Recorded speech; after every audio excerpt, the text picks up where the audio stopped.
It's Twitter Ricky time! It's Twitter Ricky time! Ricochet managed to sink to even lower depths on social media, and his Twitter troll arc is in shambles. Devoid of charisma, self-awareness, or comedic ability, Ricochet lacks the self-control for social media, and now it might cost him his entire career whether he continues working for AEW or not.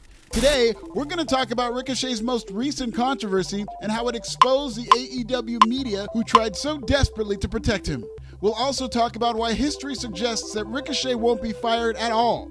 The real question is, will he be punished? Subscribe in Swahili.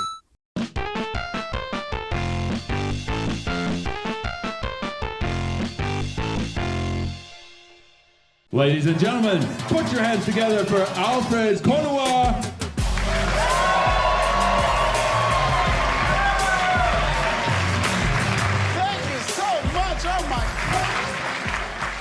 Unbelievable. Gracias, as they say, right? Thank you. Thank you. This sweater and the backdrop are brought to you by Etsy.com.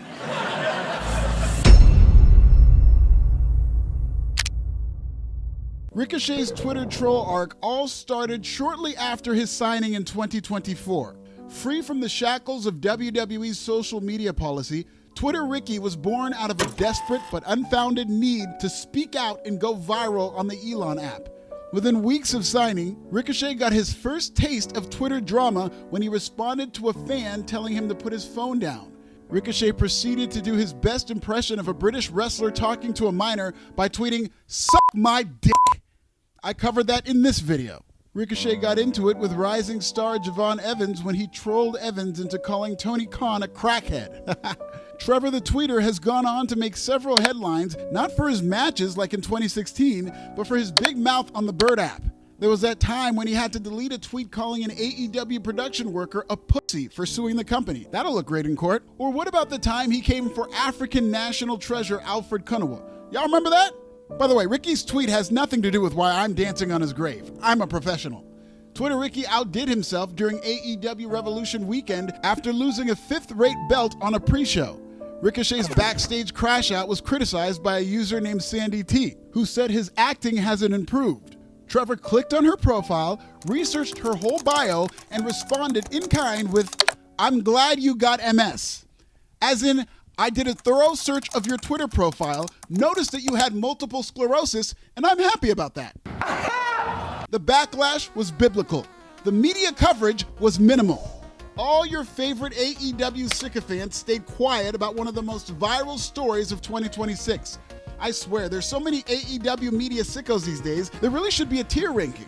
Oh, that's right, I already did that in this video.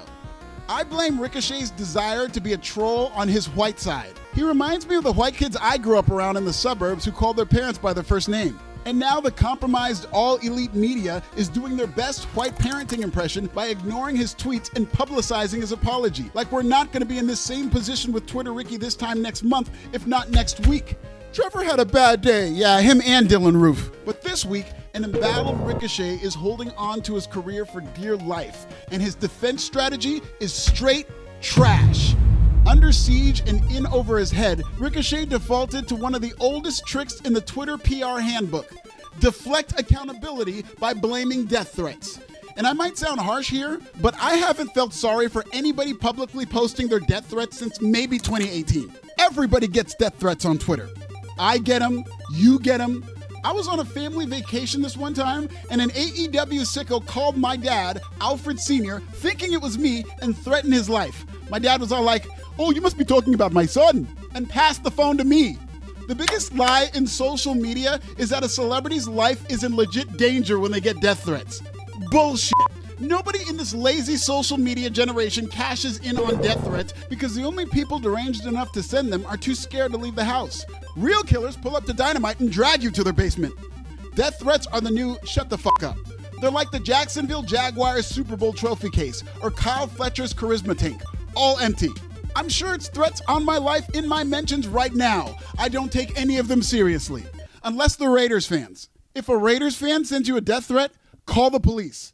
A Raiders fan will find you, they'll throw your body off a bridge, and then your body will be intercepted and returned for a touchdown. Ricochet has been an asshole online for years. His whole AEW career has been defined by the dumb shit he tweets. And now that he's gone to hell on an old lady with MS, his wife is feeling the brunt of his bullshit. Don't coddle this remedial adult by sympathizing with the toxic environment that he created. If anything, his family should be mad at him. Play Twitter games, win Twitter prizes. What if I showed up to Soldier Field next season when the Packers beat the Bears by 40? Then after, I follow a Bears fan to his car to talk shit, only to get stabbed. Imagine me searching for sympathy by blaming the knife. Fuck out of here. Ricochet reaped what he sowed. This social media spiral was years in the making, and he deserves everything coming his way, even if he gets fired, which I don't think he will. Tony Khan is a historically spineless CEO. He famously sat quietly while CM Punk buried his company 6 feet into the dirt while sitting just 6 inches away. Staying true to form, Tony nor AEW did anything in reaction to Ricochet's MS tweet, and Twitter Ricky only deleted it when a close friend smartened him up. AEW doesn't even have a social media policy. That time Ricochet tried me, he was responding to a tweet I posted about Tony Khan's lack of authority. Now here we are, and Tony Khan's lack of authority has enabled Ricochet to tank his career via death by 1,000 tweets. Wasn't Ricochet crying about WWE ruining his legacy? Turns out, WWE's social media policy protected Ricochet from himself. Now that he's with AEW, he didn't play to ruin what's left of his legacy. On June 10th, 2024, Ricochet got his ass beat by Bronson Reed and stretchered out of Raw on his final day with WWE. If you were to ask what Ricochet's legacy was then, it would actually be mostly positive. Ricochet was an underrated, underutilized talent who, when featured, had some great moments, including that viral spot with Logan Paul at the Royal Rumble. On March 20th, 2026, if you were to ask about Ricochet's legacy now, he's that flip guy who flamed out in AEW and mocked an old lady with MS. I asked you, the death threat receiving PWB subscriber, if Ricochet's current legacy was better or worse than when he left WWE. And 85% of you said worse. Not everybody thrives with freedom. Ricochet is a cautionary tale of what happens when a dumb wrestler is left to his own devices, because I cannot emphasize this enough. God bless Ricochet's athletic ability, but Trevor Mann is an idiot. I don't even think his Twitter act is an act. That's giving him too much credit for critical thinking that he's never had. I think Jobber Pinkett Smith is blowing off steam the way he couldn't in WWE. Under AEW's lawless social media cesspool, there is no rhyme, reason, or art to Ricochet's tweets.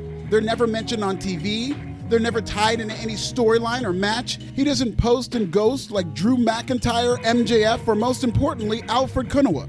He stays in the comments trolling like every other idiot on a Discord chat. And he's so bad at it that he had to apologize despite zero discipline from Bryan Danielson.